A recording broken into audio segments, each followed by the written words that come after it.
In everything that Carl does, his personality comes through. He's an artist who's in your face. He's not going to let you off easy. He's going to want you to do the exploration to understand what Indigenous people are about.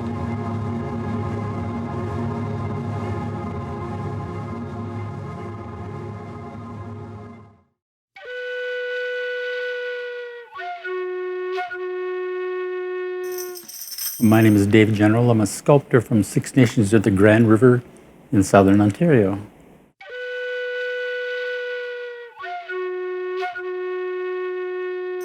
I'm surrounded by a collection of artwork by Ojibwe artist Carl Beam. Carl's from a community on Manitoulin, an island called Kaching.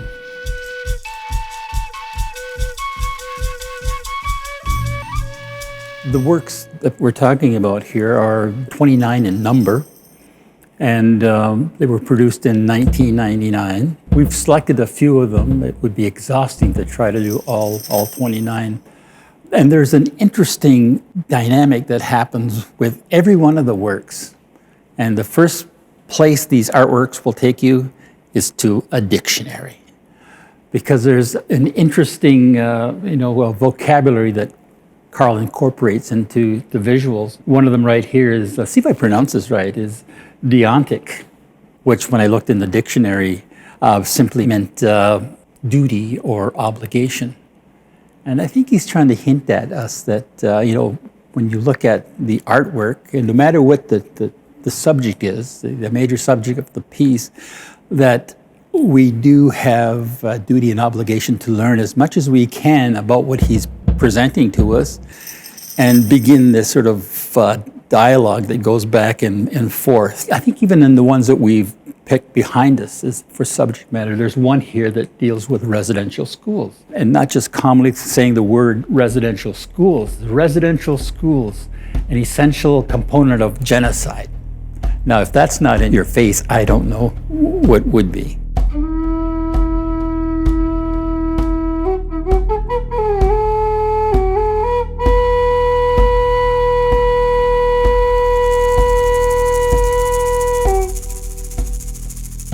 Right behind me here, you've got a piece that's called Semiotic Intrusion number 4.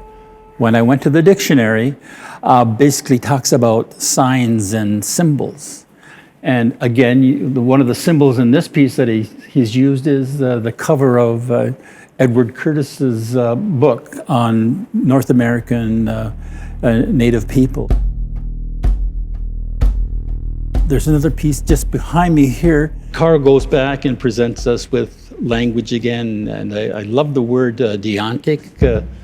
Paradox, I'm not quite sure how they blend together, but the deontic again is the duty or obligation to do something. And maybe it's to sort of try to understand more about the eagle, its vision, its power, its sort of protectiveness, and the relationship between the eagle and these symbols of death with the human skulls. This being here, the Joker, I'm not sure if that's also to represent the trickster or Nanabush, but it's a question I believe Carl puts in front of you to resolve yourself. But all in all, it's another example of an interesting investigation that you're being asked to engage.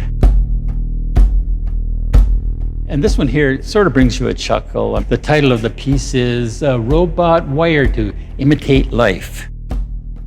And it's interesting what Carl has presented to us here. You've got R2-D2 and C3PO, and it's sort of Carl asking us to investigate the living, breathing, bleeding human beings we are with this artificial life, the bionic beings that many of us got to see in the movies. And is this something that our ancestors, the storytellers of our past, have maybe seen?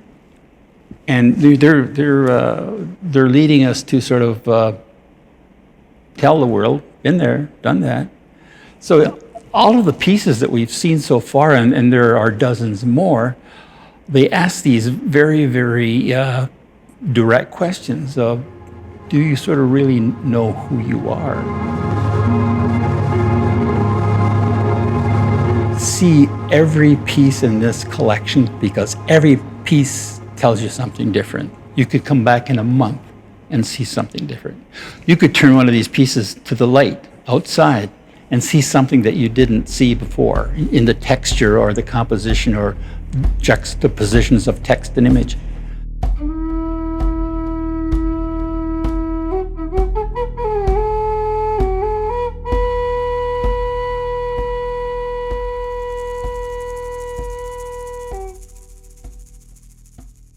This is a small sample of the pieces that sort of impacted me. And it's going to happen to every individual who views these. Now, I can tell you that if I wanted a piece to take home with me, it would be the piece on residential schools. Since 2015, when the TRC was released with the 94 calls for action, here's a piece from 1999. I'll let you do the math on that. How many years was Carl speaking to residential schools, calling it a component of genocide before the TRC was released? So that's why I focused on that piece, and if I was going to have a piece in my home, it would be that piece.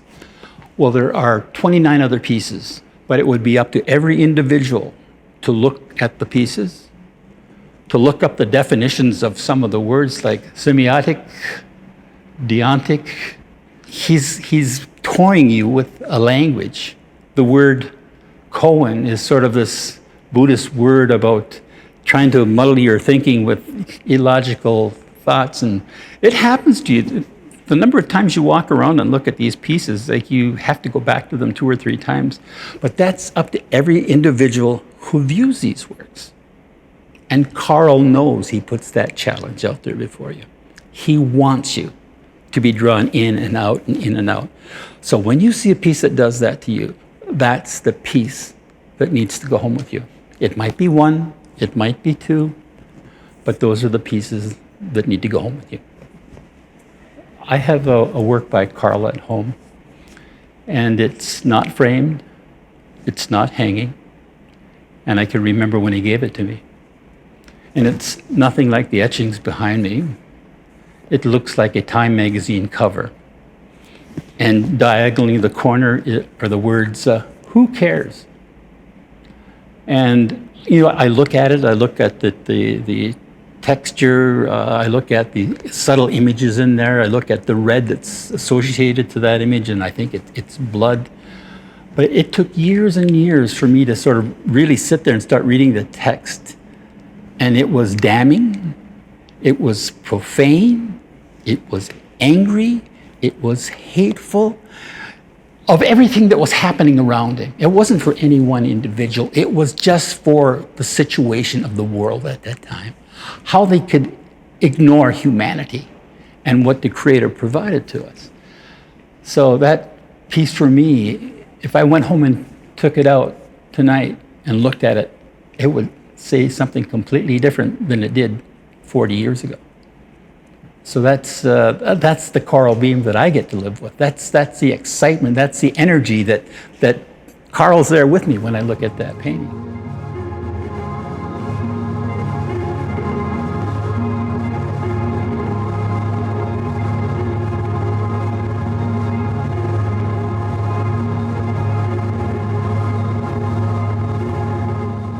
In all honesty, I could not sum up Carl in a sentence. Carl's mind would take him wherever Carl wanted to go. Whatever Carl wanted to share, express, help us know, Carl would do that for us.